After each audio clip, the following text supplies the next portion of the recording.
Ce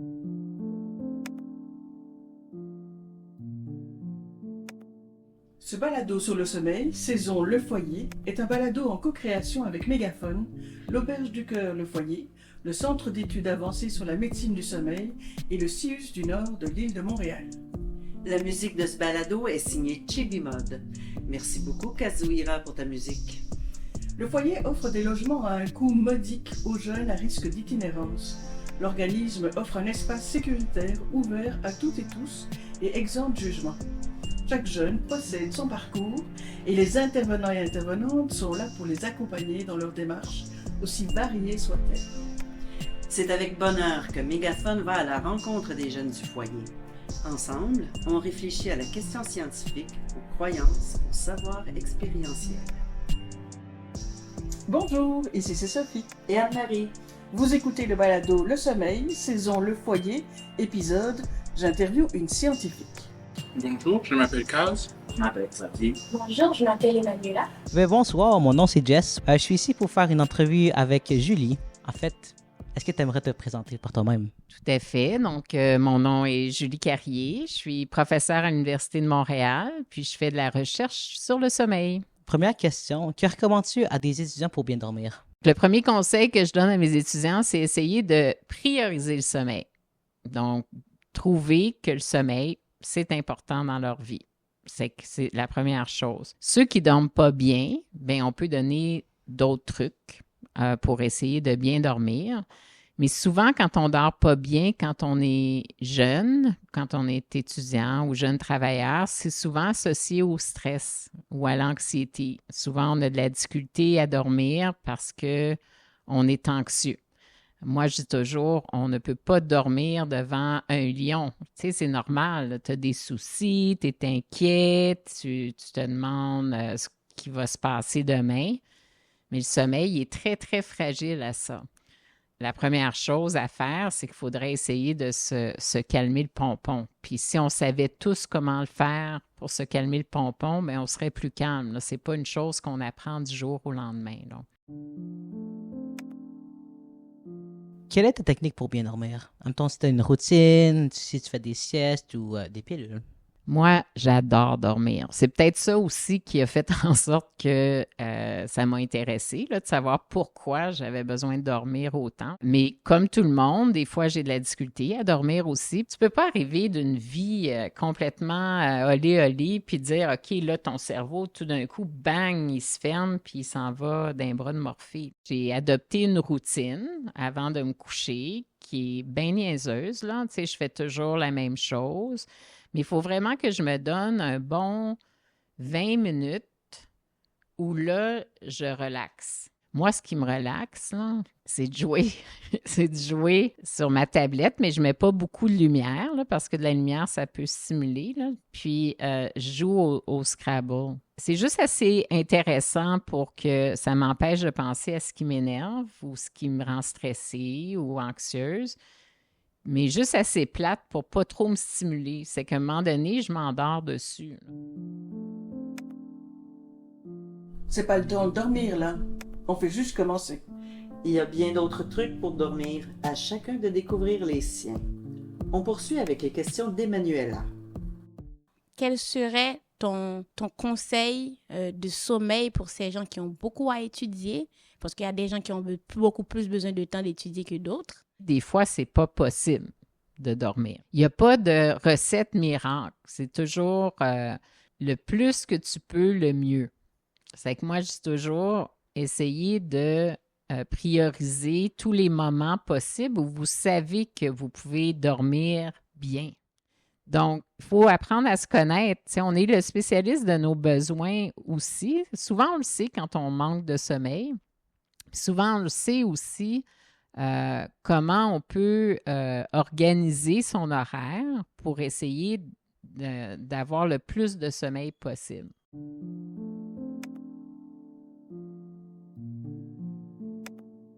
Pourquoi c'est important de le prioriser? Bien parce que tout est dans le sommeil. Le sommeil, ça te permet d'avoir une bonne santé physique, psychologique, puis cognitive. Ça te permet d'apprendre. On n'a pas le temps durant la journée de de faire les changements dans notre cerveau pour que nos apprentissages restent là. Tu sais, quand toi, tu es à l'école et tu apprends des choses, là, il faut, pour qu'il reste dans ton cerveau et qu'il te change à jamais, il faut que ton cerveau, il change. Tu sais, c'est matériel. C'est-à-dire, quand tu apprends des choses, c'est parce que des connexions dans tes neurones, dans ton cerveau, ont changé. Quand tu es capable de t'adapter après une rupture amoureuse puis que tu n'as plus de peine, c'est que ton cerveau a changé. Puis, le moment idéal pour que notre cerveau change réellement, c'est la nuit. Parce que la nuit, il y a le temps. Il n'est pas sollicité, vous ne faites rien. Puis là, il va adopter des types d'activités qui vont lui permettre de changer. C'est comme s'il fait le ménage, il enlève ce qui était plus important dans ses connexions, il renforce des connexions qui étaient déjà là, ou il en crée même des nouvelles. Donc, moi, je dis toujours, ça a l'air non productif de dormir, tu sais, mais vraiment, ce qu'on a découvert depuis 40 ans, c'est pourquoi c'est si important. C'est pas pour rien que la nature nous fait dormir un tiers de notre vie, là. Il fallait qu'il y ait quelque chose, une raison, parce que sinon, ça fait aucun sens, là, parce qu'en plus, tu es hyper vulnérable quand tu dors, là. C'est que, tu sais, pour qu'une espèce décide qu'elle dort, c'est parce qu'il y a des bonnes raisons de le faire, là.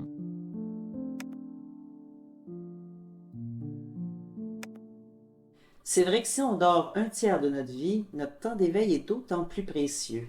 Autour de Kaz d'endosser le rôle d'intervieweur. Allô, bonjour, enchanté. Mon nom est Kaz. Je suis ici pour continuer l'entrevue avec Madame Carrier sur le sujet du sommeil. Vous avez dit qu'on dépense un tiers de notre vie en train de dormir. Et je trouve que dans la modernité, c'est extrêmement fréquent d'avoir beaucoup de temps sur l'écran.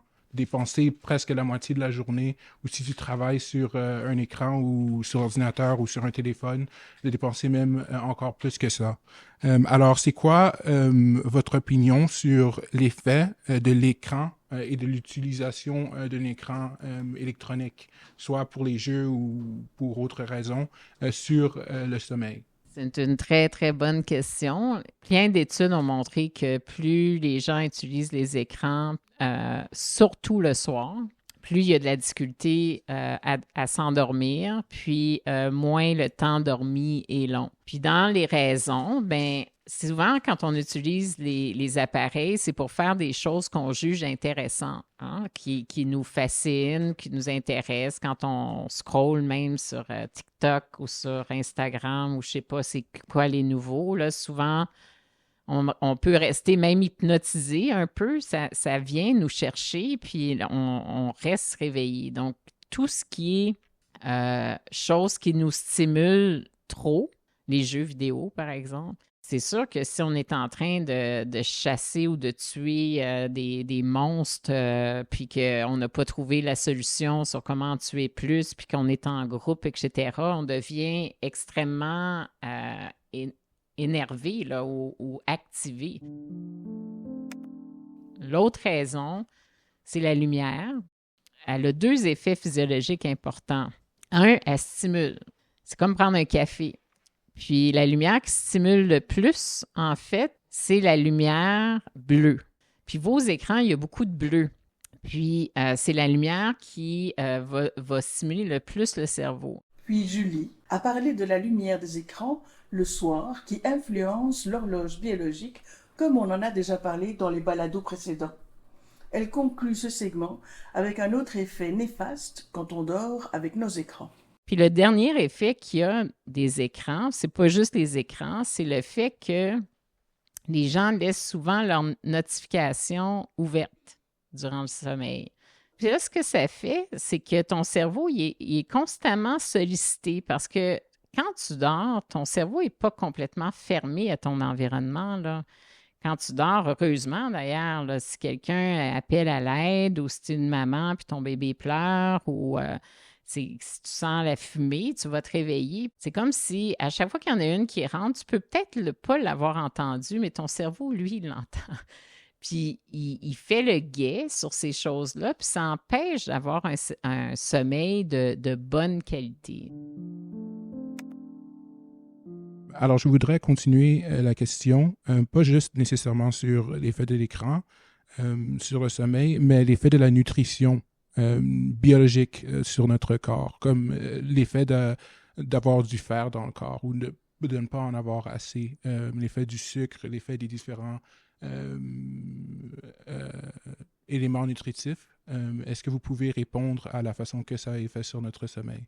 C'est aussi une question extrêmement intéressante, puis malheureusement qui n'a pas été beaucoup étudiée. Et c'est surprenant parce que c'est un autre vecteur important pour la santé, là, notre nutrition, mais il y a eu peu de recherches ou peu de chercheurs qui se sont intéressés en même temps à la nutrition puis au sommeil.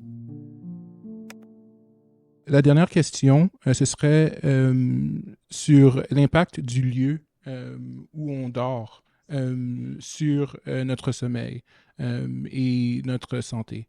L'impact du lieu est primordial. Il faut que vous dormiez dans un endroit qui est calme, noir, sécuritaire, silencieux, puis avec une température qui fait du bon sens. C'est la base pour moi d'essayer de trouver cet endroit-là pour qu'on puisse optimiser notre sommeil. Question, juste pour suivre sur qu'est-ce que vous êtes en train de dire.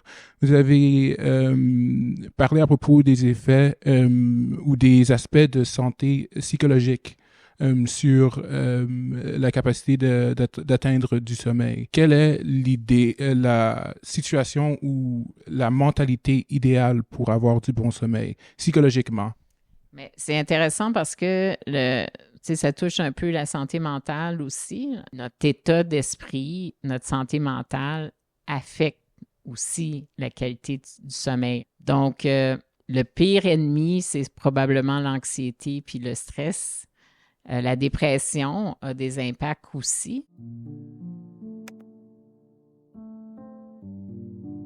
C'est d'apprendre à se connaître, regarder qu'est-ce qui nous fait du bien, pas du bien, puis essayer d'optimiser, c'est-à-dire optimiser pour moi, ça veut juste dire d'essayer de faire le mieux qu'on peut au moment où on est rendu. Et je peux faire des petites choses qui vont faire en sorte que j'ai le meilleur sommeil que je peux. Puis je pense que c'est ça le message que je voudrais donner. Essayons d'avoir le meilleur sommeil qu'on peut avec ce qu'on est.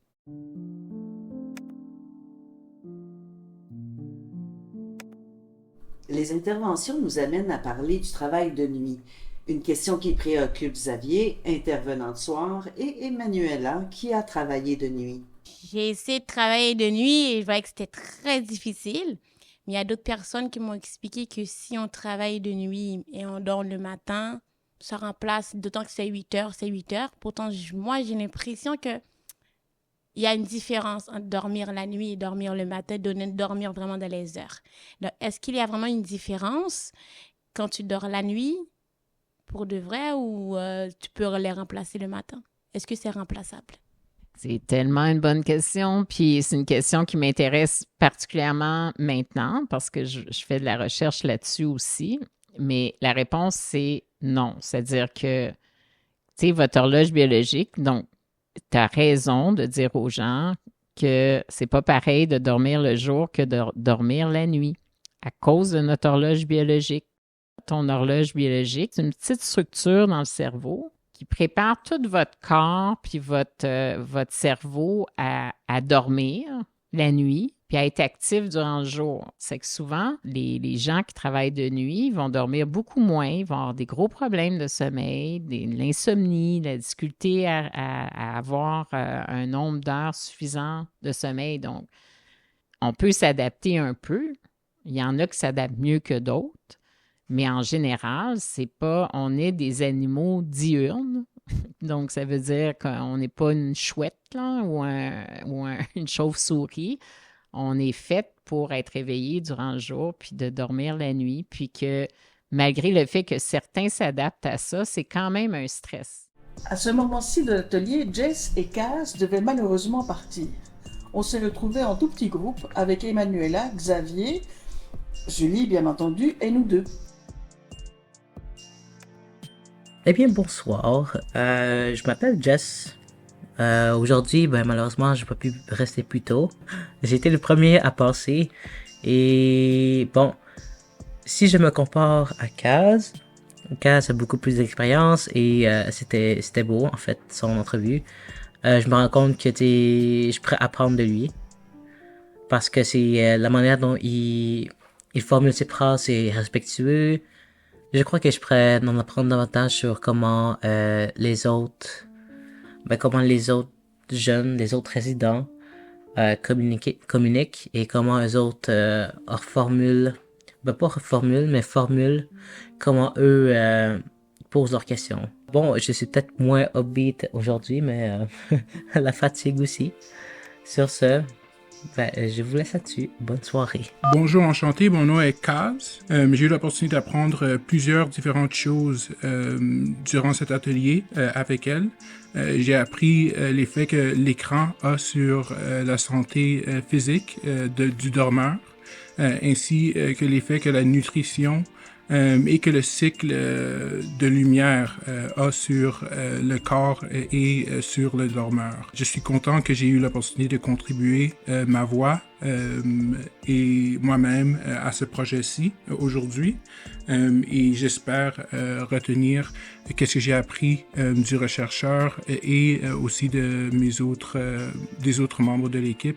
Et de le garder proche de moi-même, dans ma propre tête et dans mon propre esprit. Alors, j'ai eu une expérience merveilleuse et j'espère que ça va continuer pour le prochain atelier. Encore, c'est Kaz et bonne journée.